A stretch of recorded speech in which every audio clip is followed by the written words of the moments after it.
mani yigitim uyatsiz namyoqlar qilyapti. Baribir senga uylanaman-u deyapti.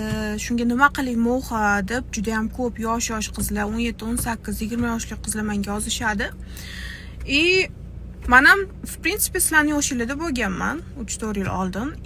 Sizlarga aytadigan gaplarim bor. O'rtoqlar, bunaqa yigitlarni srazu 3 ta harfga jo'natish kerak. Men sizlarga seriozno aytibman. Chunki menga bu jonim bolalikdan aytganlar-da. Seni haqiqatdan yaxshi ko'rgan bola hech qachon senga qo'lini uchini ham tekkizmaydi deb.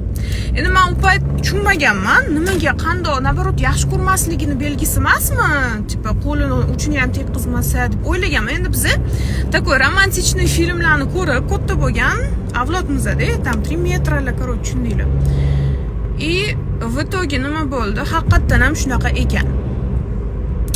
Men hech qachon qo'lini uchini tegizmoqchi bo'lgan misol uchun yoki namyoqlar qilgan bolalar bilan darshi gaplashmaganman. Chunki baribir bizda tarbiya boshqacha, o'zining ifatingni saqlab katta qilishgan va rahmat aytaman oilamga shu narsa uchun. Shuni angladimki, yetuk inson, haqiqiy erkak, siz haqiqatan ham sevgan erkak, даже sizga ne to gap qilishga ham qo'rqar ekan. Realni.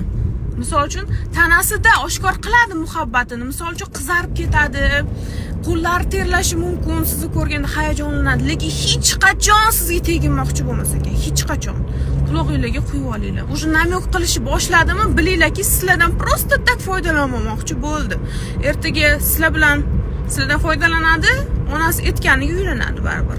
Onasi o'pmaganiga uylanib qoladi. Nahoy hech qachon o'zingizlarning ifatinglarni qanaqadir dishovka bolalarga berib qo'ymanglar. Bu juda ham muhim qizlar.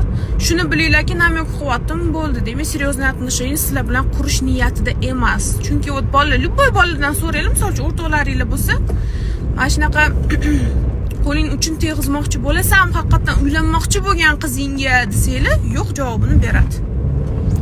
Tak что o'ylanishi hozir eng zo'r payti qizlar. Hech qachon birovlarga o'zinglarni topshirib qo'ymanglar. Ozgina kutsanglar, haqiqiy mujik, haqiqiy sizlarni yaxshi ko'radigan inson chiqadi va oxirgacha sizlar bilan bo'lish uchun harakat qiladi va hech qachon sizni xafa qilmaydi. Doim o'ylanib gapiradi. Ne to gapirib qo'ymayman, xafa bo'lib qolmaydimi degan fikr bo'ladi haqiqiy mujikda. Shuning uchun hammalarni yaxshi ko'raman. Обязательно o'zinglarning qadringlarni bilinglar.